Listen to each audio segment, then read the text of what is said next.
Good morning. Here we are on day 4 of our practice for A Course in Miracles workbook. So just take a moment and get grounded, get into the space and connect. Holy Spirit, we just ask that you would open the eyes of our heart, soften our minds, let us be willing to simply dive in and apply the concept for today. Let it bring in more peace, more of who we really are. May we be willing to let go of the things that have us experience separation as we usher in peace.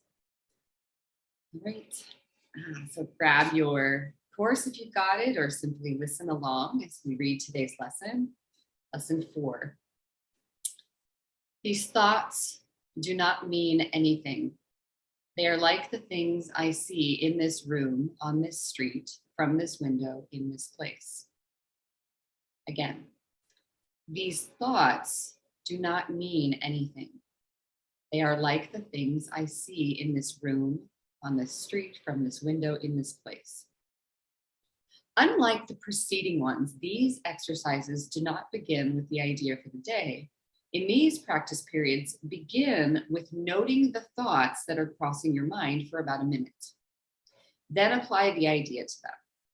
If you are already aware of unhappy thoughts, use them as subjects for the idea. Do not, however, select only the thoughts that you think are bad. You will find if you train yourself to look at your thoughts that they represent such a mixture that, in a sense, none of them can be called good or bad. This is why they do not mean anything. In selecting the subjects for the application of today's idea, the usual specificity is required. Do not be afraid to use good thoughts as well as bad. None of them represents your real thoughts, which are being covered up by them. The good ones are but shadows of what lies beyond, and the shadows make sight difficult. The bad ones are blocks to sight and make seeing impossible. You do not want either.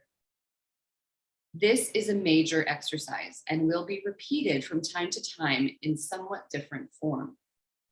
The aim here is to train you in the first steps toward the goal of separating the meaningless from the meaningful. It is a first attempt in the long-range purpose of learning to see the meaningless as outside of you and the meaningful within. It is also the beginning of training your mind to recognize what is the same and what is different.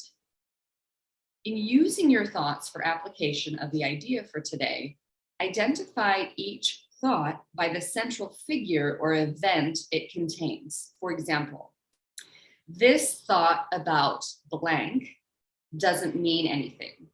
It is like the things I see in this room, on this street, and so on. So I'll take that again. This thought about myself, this thought about my children, this thought about my job, this thought about poetry, this thought about, nature, whatever it is, doesn't mean anything. It's like the things I see in this room, on the street, and so on. You can also use the idea for a particular thought that you recognize as harmful. This practice is useful, but is not a substitute for the more random procedures to be followed for exercises.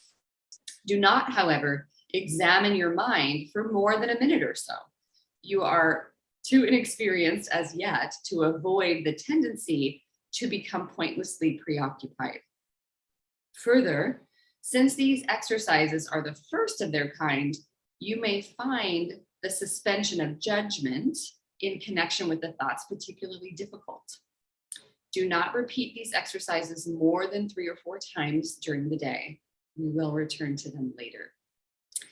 So that is our exercise for today. These thoughts do not mean anything. Have fun. Great to see you, Lorena. Welcome. have a blast. Enjoy. Ciao for now.